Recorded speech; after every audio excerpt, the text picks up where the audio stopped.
Sana sa mga susunod natin na pagkukwentuhan, mailahad mo sa amin ng kaunti-unti yan, no? Okay, okay lang ba sa iyo? Okay lang. Okay. Kada isang notebook po, yung 2 subject po yung nandun. Yung sa pag-aaral ko naman po, yung pamasahe po araw-araw. Bag po. Tapos yung sapatos ko po sira na.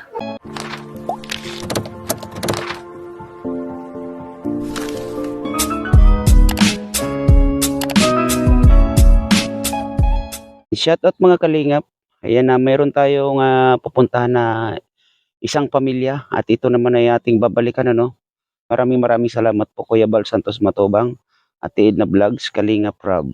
Shoutout sa aking mga kasamahan dito sa landing pad ng Pilar, Kalingap Jose, Mara 77 Vlog, at shoutout din sa landing pad ng Gumaka. Shoutout kay J Morilo Vlogs, ayan, at shoutout din kay Kalingap Lydia, at shoutout din kay Billionis TV. Shoutout din kina Lisa 67 Vlog, Lani Wonder Woman, Chunila Reyes, Irene Pahoyo, Tita Eman Fam Channel, Bill Lapitan Hong Kong. So yun mga kalingap, mga kaibigan, huwag po natin kakalimutan na mag-like at i-share ang mga ganitong video. Lalong-lalo na, huwag natin kakalimutan ang inyong lingkod, Kalingap Tatay Papsi. So yun mga kalingap, tara, samahan niyo ako at kukumustahin natin ang mag-anak na to.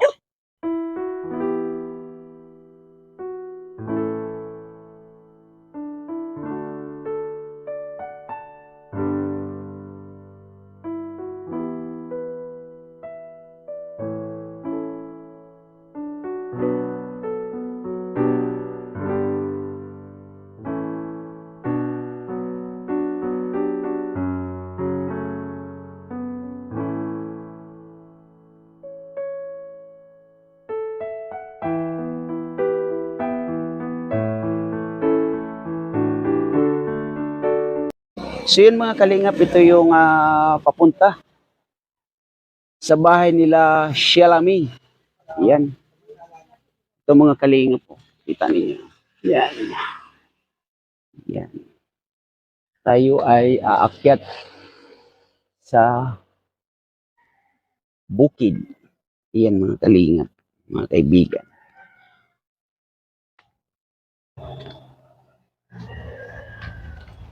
Yan.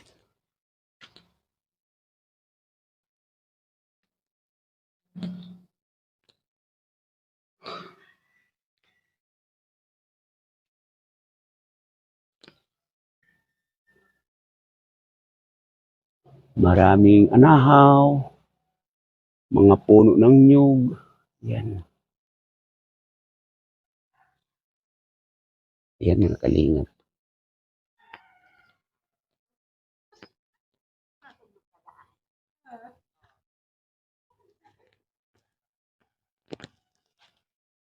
Paligid ng bahay nila.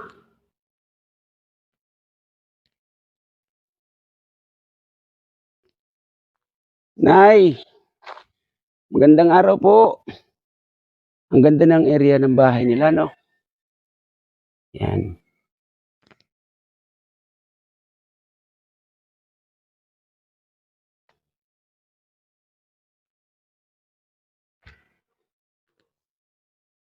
Yung CR nila. Yan mga kalingap, CR nila. Kumusta ka, Shelami? Hello po, okay lang po. Bakit dito sa area na to na ikaw nagkakape? Ano ba yung tinitingnan mo doon? Yung environment po. Environment, okay. Ang ganda ng area nyo dito, no? Opo. Ilang taon ka na, Shelami? 16 po. 16. 17 po sa December. Magsi-17. Okay.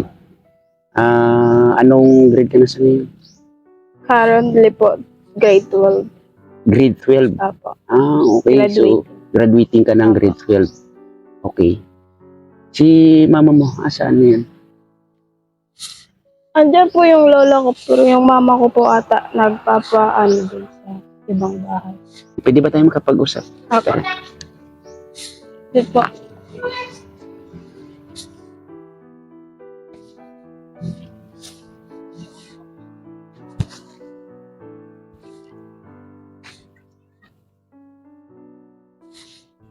Opo po kayo.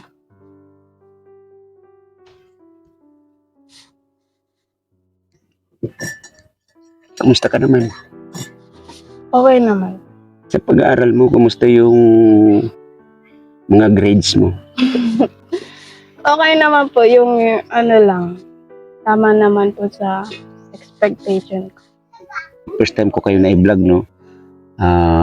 Nakita ko yung sitwasyon ninyo. At yun nga, may nalaman tayo na sa kwento ng buhay ninyo, no? Di ba? At yun nga, mga kalingap, ito kasi si Lami ay panganin anak ko to ni Ate Catherine, na yun nga ay nalaman natin dun sa unang vlog natin sa kanya, no? At yun nga, pasensya ka na si Lami, no? Kasi medyo matagal-tagal tayong hindi nagkita, no? Okay lang. Sa ngayon, si Lami, yung sa pag-aaral mo, ano yung okay lang ba yung pag-aaral mo? Hindi ka naman ba nahihirapan? Hindi naman po, pero yung ambagan po sa sa ilang subject. Like sa po, research, yung mga ambagan para magpa-print po ng yun lang po. Kasi po grupo yun, so kailangan po namin mag-ambagan para magpa-print. So maliban doon na Lami, ano pa yung mga School supply po. Kulang school po, supply? kulang po kasi yung notebook ko. So, lang po mga 4 6 po ata. So, kada isang notebook po, yung 2 subject po yung nandun. So ibig sabihin, may mga kakulangan doon sa school supply mo na Opo. ginagamit. Tama. Bakit nagkakaroon ng kulang or nagkakaroon ng kakulangan? Ano yung sitwasyon ng pamumuhay ninyo dito? Mahirap po kasi dami po pong bayarin sa kuryente, tapos yung mga kakainin pa namin. So, wala na po atang natitira. Nasabi mo na nagpapadala yung tito mo. Ano yung pagpapadala ng tito mo sa iyo lang or sa lahat? Sa lahat po. Sa lahat. Ilan ba kayo dito sa bahay ninyo? 9. Ilan nga pala kayo magkakapatid? 5 po. 5 nga. O, tama. 5 kayo. Magkano naman yung pinapadala ng tito ninyo? 1K po. 1K? 1K per day or per week or per month? Depende po kasi, pero minsan po per week. 1K. Okay. Tuloy-tuloy naman? Hindi po. Hindi rin. Okay. Yung sa mga pangangailangan mo sa school mo, mayroon bang nakakapag-support sa'yo? Meron ba? Nabibigyan na po ng lola kami. Pero yun nga, nanggagaling pa rin yun doon sa, kumbaga, doon sa tito mo, tama? Opo. At ano naman yung trabaho ni lolo mo sa ngayon? Mangingisda po.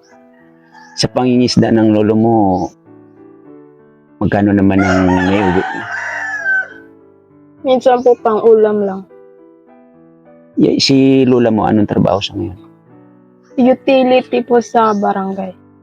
Yung pamumuhay nyo dito, ano yung sitwasyon nyo?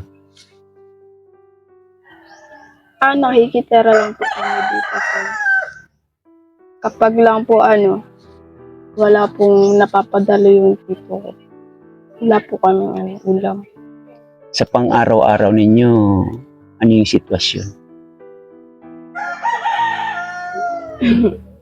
Po kasi, nakadepende po kasi. Minsan po okay, minsan po hindi. Yung pag pumasok ka ng school, ano yung naglalakad ka lang ba or sumasakay ng ano bang sinasakyan mo dito papunta ng school? Kasi medyo malayo-layo to sa bayan, di ba? Opo. Kapag po pumapasok kami, papunta po doon, sumasakay po kami, tapos pabalik po naglalakad na kasi yung baon po namin, pang masahe lang po sa umaga, tapos pang ulam. So naglalakad po kami paghapon. Pag naglakad kayo ng hapon, mga ilang minutes yun galing doon sa school, pauwi dito sa inyo? Kapag po mabilis maglakad, siguro po 30 minutes. Pag mabagal, 1 hour po ako na. okay. So, ganun kalayo pala yung school ninyo, no? Opo. Okay. Ngayon sila may, kung sakasakali, ano yung pwedeng maitulong sa'yo at ano yung pwede mo na may hiling sa mga makakapanood ng video mo? Ano lang po, yung pang araw-araw na gastusin lang po namin dito sa bahay. Okay naman po yung, tapos yung sa pag-aaral ko pa po. Yun lang po naman kasi yung ano po namin, yung pang araw-araw kulang naman po yung pinapadala ng mga tito ko. So, kailangan po namin ng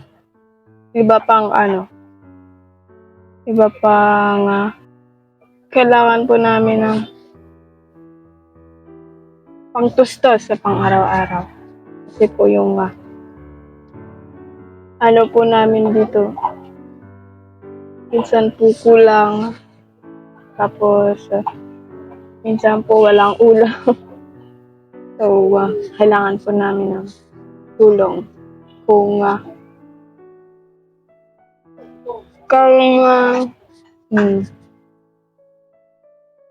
gusto niyo pong kaming tulungan, bukal po sa puso namin na tatanggapin niyo. Lang po. Yung sa pag-aaral ko naman po, yung pamasahe po araw-araw. Para po hindi na kami maglakad, tapos yung school supply po kasi kulang po yung school supply ko, tapos yung mga kailangan pong ambagan like po sa project, tapos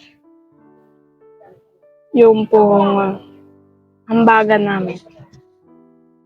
Yun lang. Ano yung mga kulang doon sa nasasabi mo na school supplies na kulang para sa iyong pag-aaral? Sa notebook po, tapos bag po.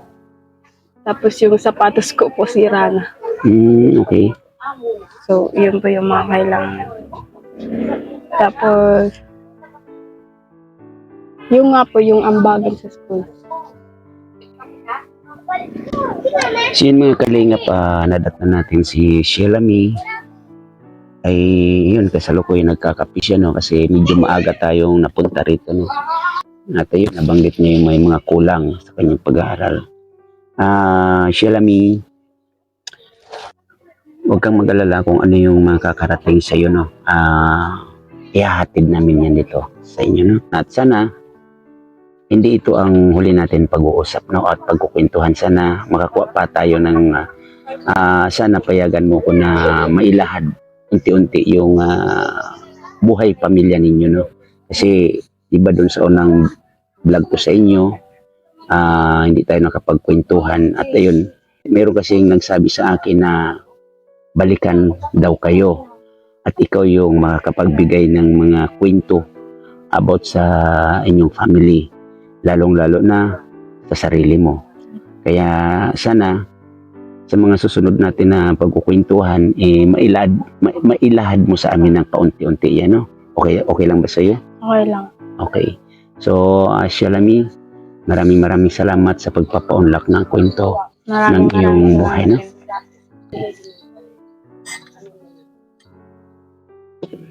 Maraming